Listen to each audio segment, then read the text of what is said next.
اللهم صل وسلم على نبينا محمد.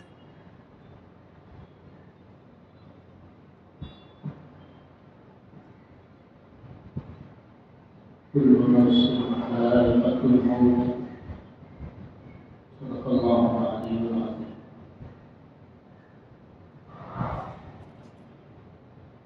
وقال النبي صلى الله عليه وسلم: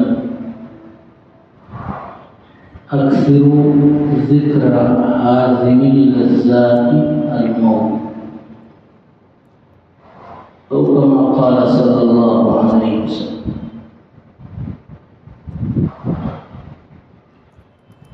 محترم حضرات، آج کی حاضری ہم سب کے شیخ طریقت بزرگ حضرت مولانا منیر احمد صاحب علیہ الرحمہ کی تعزیت کے سلسلے میں ہے۔ انتقال سے ایک دن پہلے مولانا اشتیاق احمد صاحب جو جمعیت کے ذمہ دار بھی ہیں، ہم لوگوں سے تعلق بھی ہے، ان سے میں معلوم کرتا رہتا تھا حضرت کے بارے میں۔ وہ انتقال سے ایک دن پہلے انہوں نے بتایا کہ طبیعت زیادہ ناساز ہے۔ پھر سفر کے دوران ہی یہ معلوم ہوا کہ حضرت کا وصال ہو گیا ہے، وہ اللہ کی رحمت میں منتقل ہو گئے۔ تو یہاں حاضر ہو کر پھر ان حضرات سے حضرت مولانا عبدالرشید صاحب، حضرت مولانا سعید صاحب، ان سے رابطہ ہوا اور یہاں حاضر ہوئے۔ حضرت مولانا منیر صاحب علیہ الرحمہ وقت کے بڑے بزرگ تھے، اور میں بھی حضرت سے عقیدت رکھتا تھا۔ ملاقات کے لیے بمبئی جب بھی حاضری ہوتی تو حضرت کے یہاں بھی آتا تھا، اور حضرت بھی دیوبند تشریف لے گئے تو مجھ سے رابطہ کیا اور وہاں بھی ملاقات ہماری ہوئی۔ تو حضرت بڑے باکمال بزرگ تھے، اور دنیا میں جب آدمی رہتا ہے تو اس کے کمالات کا اندازہ نہیں ہو پاتا۔ جو لوگ سمجھتے ہیں وہ تو فائدہ اٹھا لیتے ہیں، لیکن بہت سارے لوگ ان کے کمالات کا اندازہ نہیں کر پاتے، کیونکہ حضرت میں بہت زیادہ تواضع، سادگی تھی، اور بزرگوں کی پہچان بھی یہی ہے کہ ان میں بہت تواضع ہوتی ہے، بہت سادگی ہوتی ہے۔ بہرحال وہ ایک بڑی نعمت تھے، اور اللہ تعالیٰ نے جب وقت آیا تو ان کو اپنی رحمت میں بلا لیا، اور ہم ان کے فیض سے محروم کر دیے گئے۔ تو یہ اللہ تبارک و تعالیٰ کا ایک طریقہ ہے کہ جو بھی دنیا میں آیا ہے اسے جانا ہے، چاہے وہ کتنا ہی بڑا ہو، کتنا ہی بزرگ ہو، بلکہ جتنا بزرگ ہوتا ہے وہ جتنا اللہ سے اس کا تعلق ہوتا ہے وہ اتنا ہی اللہ سے ملاقات، اللہ سے ملنے، اللہ کے دربار میں حاضری کا شوقین ہوتا ہے۔ بعض صحابہ سے یہ منقول ہے کہ وہ یہ فرماتے تھے کہ غداً نلقى الأحبة محمدا وحزبا، کہ کل ہم دوستوں سے ملاقات کریں گے. تو آج تو اس دنیا میں ہے کہ کل انتقال ہوگا تو ہم اپنے خاص دوستوں سے ملاقات کریں گے. وہ دوست کون ہیں؟ حضرت محمد صلی اللہ علیہ وسلم اور آپ کے ساتھ رہنے والے لوگ. حضور صلی اللہ علیہ وسلم کا انتقال ابھی ہوا نہیں تھا تو گھر کی ازواج نے، آپ کی جو بیویاں تھیں، انہوں نے پوچھا کہ آپ کا جب انتقال ہو جائے گا تو سب سے پہلے کون سی خاتون ہیں جو آپ سے ملیں گی جا کر، جن کا انتقال پہلے ہوگا؟ تو حضور نے فرمایا اطولکن یدن، تم میں جس کا ہاتھ جتنا لمبا ہوگا وہ. تو ہاتھ لمبا ہونے کا دو مطلب ہے. ایک اس کا ظاہری مطلب ہے، جس کا قد لمبا ہوگا تو ہاتھ بھی لمبا ہوگا، اور اگر قد کم ہے تو ہاتھ بھی چھوٹا ہوگا. ایک مطلب تو یہ. حضور کی ازواج نے یہی سمجھا کہ ظاہری مطلب یہی ہے، لیکن حدیث میں ہر وقت ظاہری مطلب نہیں مراد ہوتا، دوسرا مطلب بھی مراد ہوتا ہے جو چھپا ہوتا، وہ سارے لوگ نہیں سمجھتے. تو اس کا دوسرا مطلب ہے کہ جس کا ہاتھ لمبا ہوگا. لمبا ہونے کا مطلب داد و دہش، انعام و اکرام، صدقہ اور خیرات میں جو آگے ہوگی. تو حضور کی ازواج نے پہلے یہ سمجھا، چنانچہ لکھا ہے کہ وہ کوئی پائپ لے کر اپنے ہاتھ کو ناپتی تھی کہ دیکھو بھئی کس کا ہاتھ لمبا ہے. تو معلوم ہوا کہ حضرت سودا رضی اللہ عنہ ان کا ہاتھ لمبا ہے کیونکہ ان کا قد بڑا تھا. تو سب نے یہ سمجھا کہ حضور صلی اللہ علیہ وسلم کے وصال کے بعد حضرت سودا کا انتقال پہلے ہوگا. مطلب ہر بیوی یہ چاہتی ہے کہ ہمارا پہلے ہو جائے. جب تک دنیا میں رہیں حضور صلی اللہ علیہ وسلم کے ساتھ رہیں، اور جب حضور ہی چلے گئے تو اب ہم بھی جلدی آپ کے پاس پہنچ جائیں، یہ بہتر ہے. لیکن انتقال ہو گیا بعد میں حضرت زینب کا. تو حضرت زینب کے بارے میں آتا ہے کہ وہ تجارت پیشہ تھی، تاجر تھی، اور تاجر لوگوں کے پاس پیسے کچھ نہ کچھ رہتے ہی ہیں، اس لیے پیسے بھی ان کے پاس رہتے تھے، اور یہ صدقہ اور خیرات بھی کرتی تھی. تو شوہر اور بیوی یہ حضور صلی اللہ علیہ وسلم کی بیوی ہیں.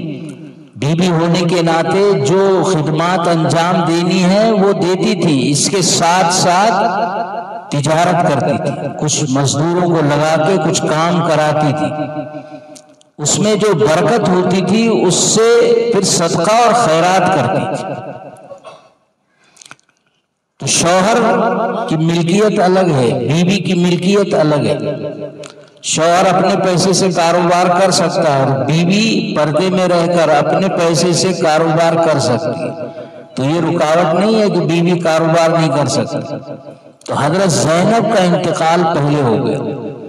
تب لوگوں نے سمجھا کہ اطولکن یدن کا مطلب یہ نہیں ہے کہ دیکھنے میں جس کا ہاتھ لمبا ہو، بلکہ صدقہ اور خیرات میں جس کا ہاتھ لمبا ہو، جو داد و دہش زیادہ کرے، اور جو غریبوں کو دینے کے لیے ویسے بھی ہاتھ کو کھولنا لمبا کرنا پڑتا ہے.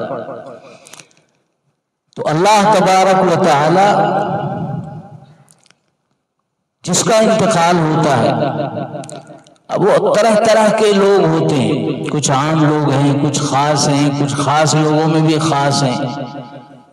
تو جو اللہ کے خاص بندے ہوتے ہیں وہ اللہ سے ملنے کے شوقین ہوتے ہیں کہ جلد ہم اللہ کے دربار میں پہنچ جائیں. جو عام آدمی ہوتا ہے اس کو تو اپنی دنیا کی فکر ہے کہ اب میرا انتقال ہو رہا ہے تو میرے بچوں کا کیا ہوگا، میرے بینک بیلنس کا کیا ہوگا، میرے زمین جائیداد کا کیا ہوگا۔ لیکن جو اللہ والے ہوتے ہیں ان کو یہ پرواہ نہیں ہوتی، وہ تو بس اللہ کے ملنے کے شوقین ہوتے ہیں۔ جیسے حضرت ابو ہریرہ کا یہ جملہ ہے کہ ہم کل اللہ سے ملاقات کل ہم دوستوں سے ملاقات کریں گے، حضور صلی اللہ علیہ وسلم اور آپ کے صحابہ سے، تو یہ شوق ہوتا ہے۔ تو اللہ کی محبت بزرگوں میں ہوتی ہے، اس محبت میں وہ اللہ سے ملنے کے شوقین ہوتے ہیں۔ تو جس آدمی کا اللہ سے جتنا زیادہ تعلق ہوگا، اللہ سے ملنے کا وہ اتنا ہی زیادہ شوقین ہوگا، اور یہ ایک بہت اچھی بات ہے۔ لیکن اگر کوئی عام آدمی ہے، بہت پریشان ہے، بہت بیمار ہے، بہت قرض لگ گیا ہے، اب وہ چاہتا ہے کہ جلدی اس کی جان نکل جائے اور یہ پنڈا چھوٹے دنیا سے جائے، تو یہ اچھی بات نہیں ہے، کیونکہ وہ اللہ سے ملنے کے لیے نہیں جا رہا، جانا چاہتا، وہ اپنی مصیبتوں سے جان چھڑانے کے لیے مرنا چاہتا ہے، تو یہ مرنا پسند نہیں ہے۔ اس لیے اللہ کی محبت جن لوگوں کے دلوں میں ہوتی ہے وہ مرنا چاہتے ہیں، اور اللہ تعالیٰ ان کو بلاتا ہے اور ان کا اعزاز کرتا ہے۔ قرآن میں کہا گیا ہے کہ یا ایتھا النفس المطمئنہ، اے مطمئن جان، یا ایتھا النفس المطمئنہ فادخلی فی عبادی وادخلی جنتی، میرے بندوں میں شامل ہو جاؤ اور میری جنت میں داخل ہو جاؤ۔ تو یہ اللہ کا ایک نظام ہے، جو بھی یہاں آیا ہے جانے کے لیے آیا ہے۔ اور بعض روایتوں میں ایک روایت یہ بھی ملتی ہے حضرت آدم کے واقعے میں، یہ تفسیر رازی وغیرہ میں ہے کہ حضرت آدم کو جب اللہ نے پیدا کرنا چاہا تو حضرت جبریل سے کہا کہ جاؤ مٹی لے کر آؤ، تو وہ آئے مٹی لینے، تو مٹی زمین نے کہا کہ نہیں، ہم نہیں دیں گے، ہم اپنی مٹی آپ کو نہیں دیں گے۔ تو جا کے انہوں نے اللہ سے کہا وہ تو زمین تیار ہی نہیں ہے، وہ کہہ رہی ہے میں اپنی مٹی نہیں دوں گی۔ کہا پھر جاؤ۔ اب پھر آئے تو مٹی نے کہا کہ میں مٹی شرط پہ دوں گی کہ آپ یہ مٹی جو لے کر جا رہے ہو یہ مجھے واپس بھی کرنا۔ تو حضرت جبریل نے کہا کہ تو اللہ سے پوچھنا ہوگا۔ پھر گئے پوچھنے، تو اللہ نے کہا کہ جاؤ کہہ دو کہ جو مٹی ہم لے رہے ہیں وہ واپس بھی دیں گے۔ تو اب مٹی کئی جگہ کی لی گئی، پانی کئی جگہ کا لیا گیا، اس سے گارا بنایا گیا، خمیر بنایا گیا۔ تو یہ لکھتے ہیں علماء کہ مٹی کئی طرح کی ہوتی ہے، کچھ بنجر ہوتی ہے، پتھریلی ہوتی ہے، کچھ زرخیز ہوتی ہے، کچھ جو ہے لال ہوتی ہے، کچھ پیلی ہوتی ہے، کچھ کالی ہوتی ہے، کچھ سفید ہوتی ہے، کوئی سخت ہوتی ہے، کوئی نرم ہوتی ہے۔ تو مٹی کے اندر جتنے اوصاف ہیں وہ سب انسان میں پیدا ہوتے ہیں، وہ اللہ نے پیدا کر دی۔ تو بہت سے لوگ گورے ہیں، بعض کالے ہوتے ہیں، بعض نرم دل ہوتے ہیں، بعض سخت دل ہوتے ہیں۔ تو مٹی اسی طرح پانی، ہر جگہ کے پانی کا الگ اثر ہے، کہیں کا میٹھا ہے، کہیں کا کھارا ہے، کہیں میں آئرن ہے، کہیں میں کچھ اور ہے، کہیں کچھ اور ہے۔ تو مٹی اور پانی کی فطرت میں جو چیزیں تھیں وہ انسان کی بناوٹ میں شامل اللہ نے کی۔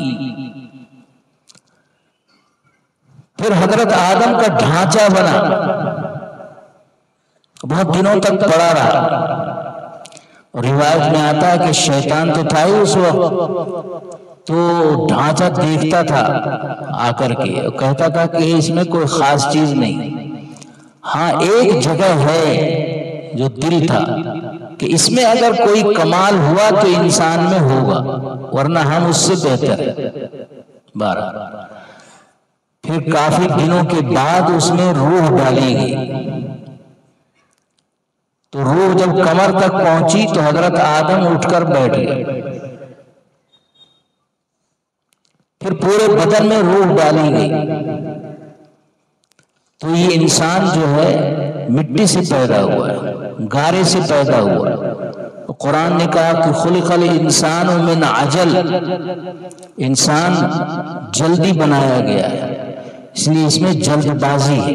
12 جو بھی اس دنیا میں آیا اس کو جانا ہے، لیکن جو اللہ والے ہوتے ہیں، دین کا کام کر کے جاتے ہیں، نیک کام کر کے جاتے ہیں، وہ اللہ کے مقبول بندے ہوتے ہیں، انہی سے کہا جاتا ہے فادخلی فی عبادی وادخلی جنتی۔ اور جو نیک بندے ہوتے ہیں اللہ کو اور رسول صلی اللہ علیہ وسلم کو ان کا انتظار رہتا ہے، جیسے کسی اہم مہمان کے آنے کا انتظار۔ ایک واقعہ آتا ہے کہ ایک بزرگ نے خواب دیکھا کہ حضور صلی اللہ علیہ وسلم کہیں پر تشریف فرما ہے، انتظار کسی کا کر رہے ہیں،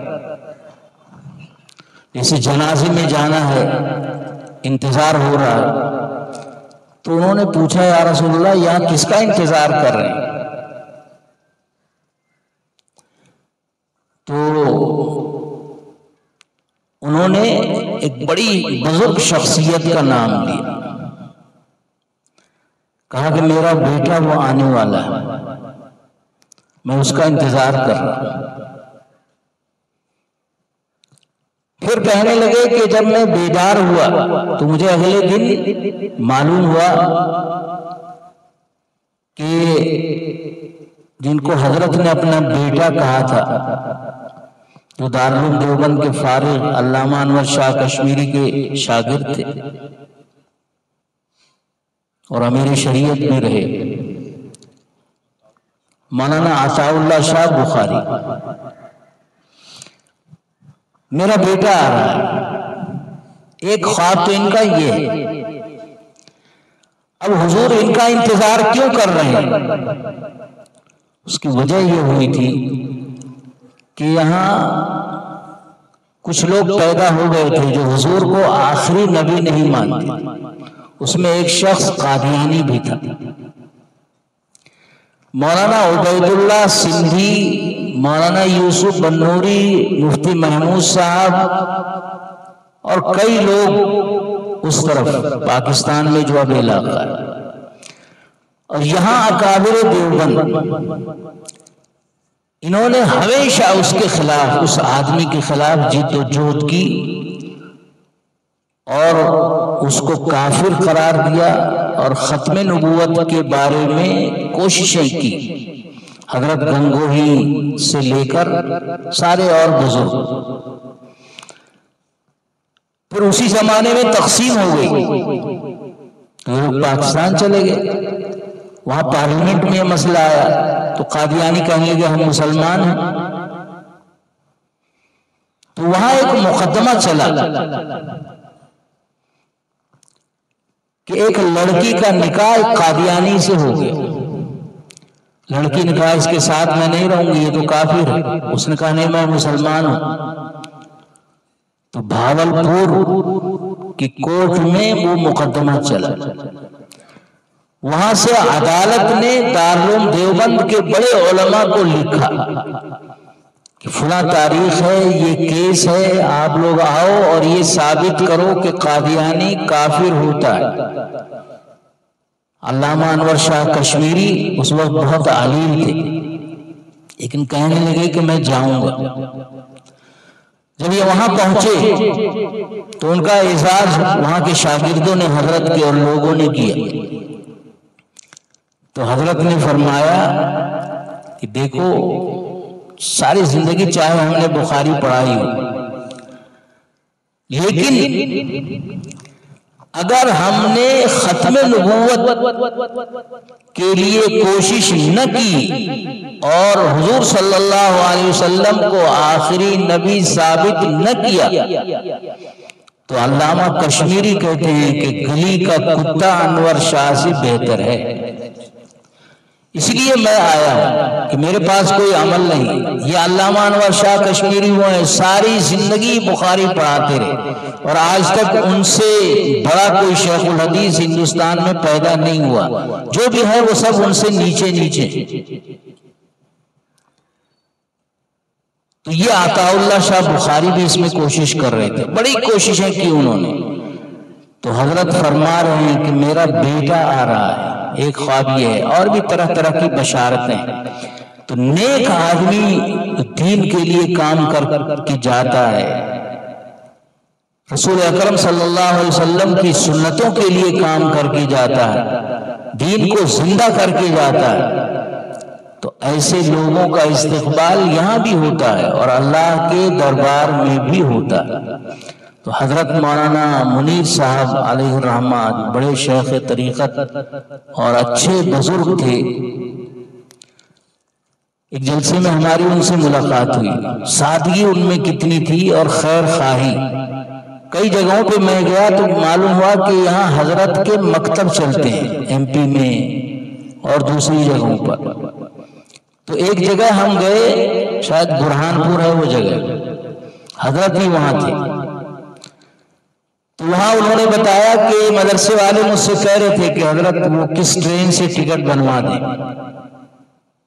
تو میں نے کہا کہ ایسا ہے کہ ٹرین سے آؤں گا تو وقت بہت لگے گا، اس لیے میں جہاز سے آؤں گا، لیکن آپ ڈرنا نہیں کہ جہاز کا کرایہ ہم کو دینا پڑے گا، جہاز کا کرایہ آپ کو کچھ نہیں دینا پڑے گا۔ انہوں نے کہا کہ ہمارے کچھ مخلص احباب ہیں، میرے سامنے کی بات ہے، حضرت نے خود بتائی، میرے کچھ مخلص احباب ہیں، وہ میرے سفر کا خرچ برداشت کرتے ہیں، تو آپ کا بھی فائدہ ہو جائے گا، ہم جلدی آ جائیں گے، زیادہ وقت مدرسے میں رہیں گے، آپ کا ایک پیسہ نہیں جائے گا۔ تو ان کی یہ سادگی اور صفائی جو ہے مجھے بہت اچھی لگی کہ عام طور پہ یہ بات پائی نہیں جاتی۔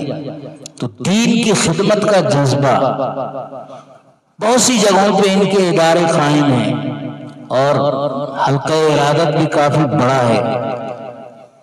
بہرحال حضرت ہم کو داغ مفارقت دے گئے ہیں، اب ہماری کوشش یہ ہے ہونی چاہیے کہ جو کام حضرت کر رہے تھے اس کو باقی رکھیں، اس کو زندہ رکھیں، اور ہر آدمی اپنے آخرت کی تیاری کے لیے کام کرے۔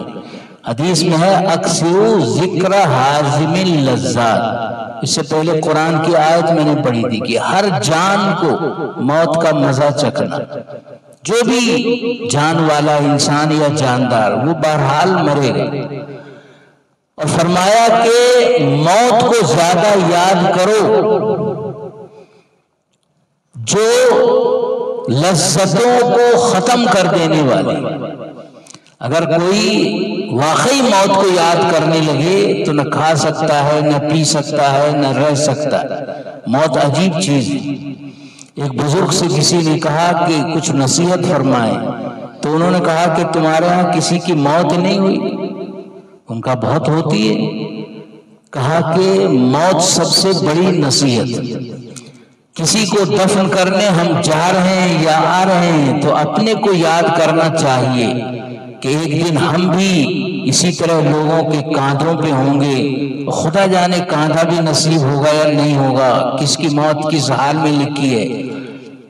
اس لیے آدمی کے نیک ہونے کی ایک پہچان، حضرت امام احمد ابن حنبل بہت بڑے امام، معتزلہ ایک گروپ گمراہوں کا تھا، ان سے انہوں نے مقابلہ کیا، تو وہ کہتے تھے کہ ہمارا اور تمہارا فیصلہ یہ ہمارے جنازے سے ہوگا۔ چنانچہ لاکھوں کا مجمع اس وقت ان کے جنازے میں آیا، اور کہتے ہیں کہ اس وقت اور بہت دنوں تک اتنا بڑا مجمع کسی کے جنازے میں نہیں رہا۔ تو جو اہل اللہ ہوتے ہیں ان کے جنازے میں بڑا مجمع بھی ہوتا ہے، اور یہ ان کے مقبول عند اللہ کی علامت ہوتا ہے کہ اللہ تعالیٰ کے ہاں یہ مقبول ہیں، اور اللہ تعالیٰ نے ان کی خدمات کو قبول کیا ہے۔ اللہ تعالیٰ ان کے درجات بلند فرمائے، جنت الفردوس میں اعلیٰ مقام حضرت کا نصیب فرمائے، سارے صاحبزادگان اور رشتہ داروں کو صبر جمیل عطا فرمائے۔ جو کام وہ کر کے گئے ہیں اسی کام میں ہم سب کو لگے رہنے کی توفیق عطا فرمائے۔ وآخر دعوانا ان الحمد للہ رب العالمین۔ اللہم صلی علی سیدنا و مولانا محمد وعلی آلہ وصحبہ اجمعین۔ اے اللہ ہم سب کے گناہوں کو معاف فرما، ہمیں جو پریشان حال ہیں ان کی پریشانی دور فرما، جو بیمار ہیں شفائے کاملہ عطا فرما، جو قرض دار ہیں غیب سے قرضے کی ادائیگی کی صورت پیدا فرما۔ اے اللہ ہم سب کو استقامت نصیب فرما۔ اے اللہ حضرت مولانا منیر صاحب علیہ الرحمہ کی درجات جنت الفردوس میں بلند فرما۔ اے اللہ ان کے پسماندگان کو صبر جمیل